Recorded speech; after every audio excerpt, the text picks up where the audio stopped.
Okay,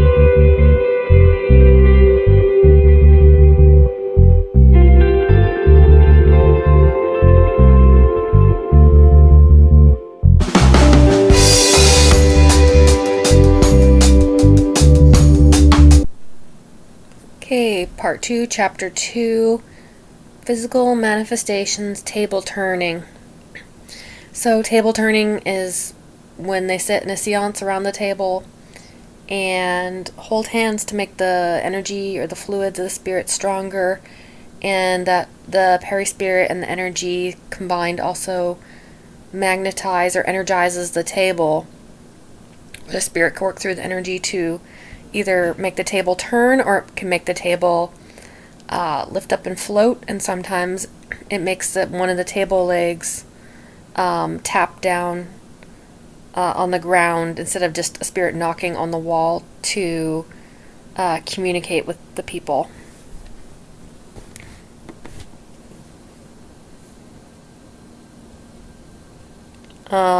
Became originally kind of like a fad, and people were amused by it as a plaything at first, and then became bored of it.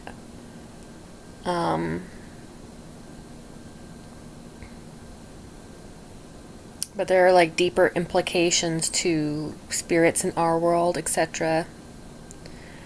In order to produce a phenomenon referred to, the presence of one or two people have to have a special gift called mediums have to be present for this to happen. So just anybody can't just be a medium. Not just anybody can show up and have table tapping, etc. So one or two at least.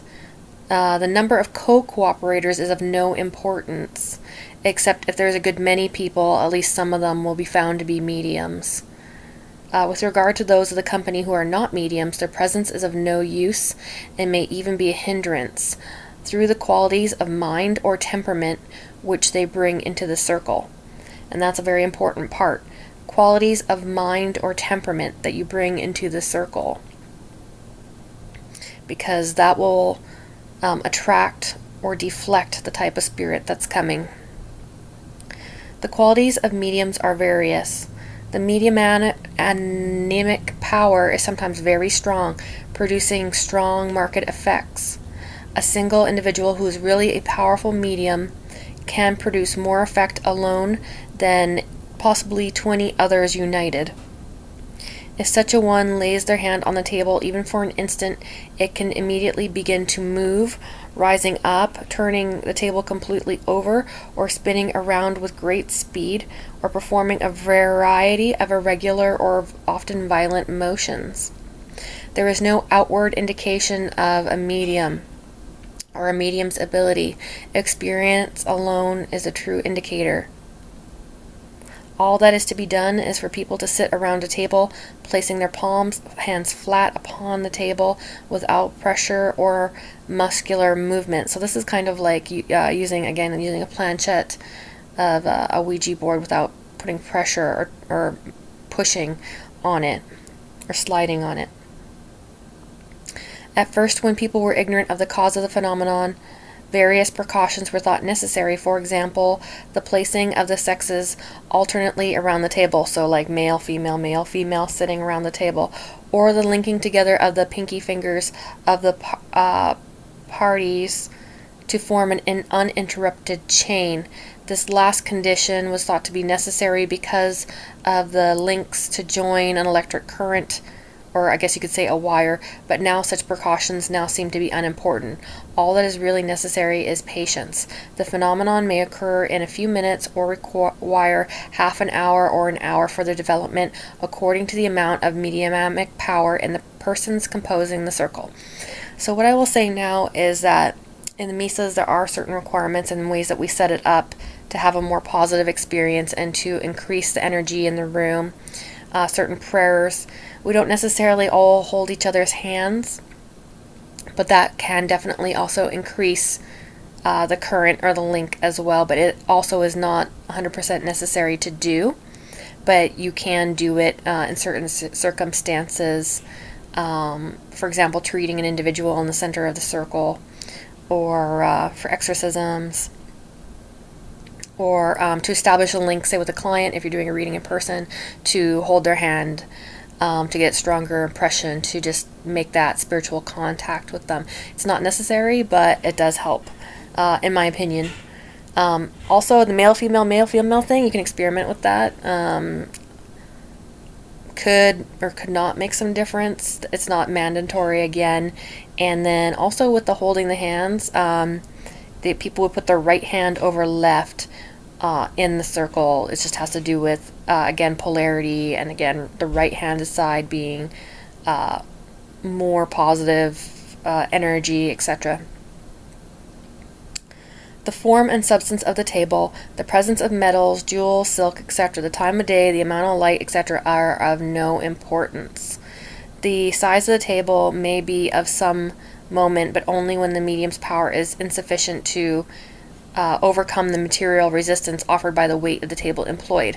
When the medium's power is very strong, even in the case of a very young child, it will be suffice to move it or lift it, even an enormously heavy a hardwood table. On the contrary, people not endowed with that power would produce no effort whatsoever, even on the lightest table, I guess like a particle board table. I will say again here that the time of day is important, and that's why we shut down misas before 11 o'clock unless we're working on negative spirits or something else during the night time when that's necessary. And usually after 6 p.m. as a crossroads time of the day as well. Usually start around 6:30 or 7 p.m., usually 7 p.m. So we have found that some of these things are true and are like within our tradition. But again, Kardec Spiritism informs our tradition, and that's where a lot of it came from. But we don't follow everything in here necessarily word for word of what has become our tradition. And also, I mean, you can experiment with these things, but it's known that darker spirits will come out at night when there's the lack of the sun, that the sun is a purifying influence, etc. And spirits also come out more in the evening when things are more quieted down and our subconscious is more active. So I found that these things are true, but in their experiments, they found that this is not true. And possibly because this chapter is about table turning as well. I don't know if they're talking about the entire experience of Spiritism here. Moving of a table is usually preceded by a slight creaking sound and a sort of a shudder that seems to occur in the fibers of the wood and is felt under the hands of all present. The table then appears to be making an effort to move, and a rotary or circular movement is gradually established and sometimes accelerated to such a degree that the table spins so quickly that those present can follow it only with difficulty, I guess, like to keep their hands on the table, to keep it spinning around. In some cases, when the movement is established, the experimenters may take their hands off the table, which the table continues to move in various directions without any human contact. Sometimes the table tilts on its side, poising itself first on one leg and then another, after which it gently goes back into its own natural position. Sometimes it sways back and forth like pitching and rolling of a ship. At other times, but this medium must be very powerful, the table rises entirely from the floor and just remains hovering in the air with nothing to rest on, or perhaps stuck to the ceiling so that people can walk and stand under it, and then it gently lets itself down with a fluttering movement like a sheet of paper, or falls to the floor with a crash, and perhaps the table is broken by the fall. The sudden smashing of a solid oaken or mahogany table, or a couple of hundredweight or so, is surely sufficient proof that the parties present are not victims of an optical illusion. Another phenomenon of frequent occurrence, according to the nature of the medium, is the production of knocks or raps that seem to be made within the tissue of the wood, without the table moving at all. These knocks are sometimes very faint and gentle, and other times extremely loud, other times heard in the other furniture of the room, in the doors, the walls, or the floor. There is felt a very perceptible vibration, which can be felt by the finger or the ear by placing the head upon the table. And that ends part 2, and that's a good, nice short one, and I'll see you guys next time for part 2, chapter 3.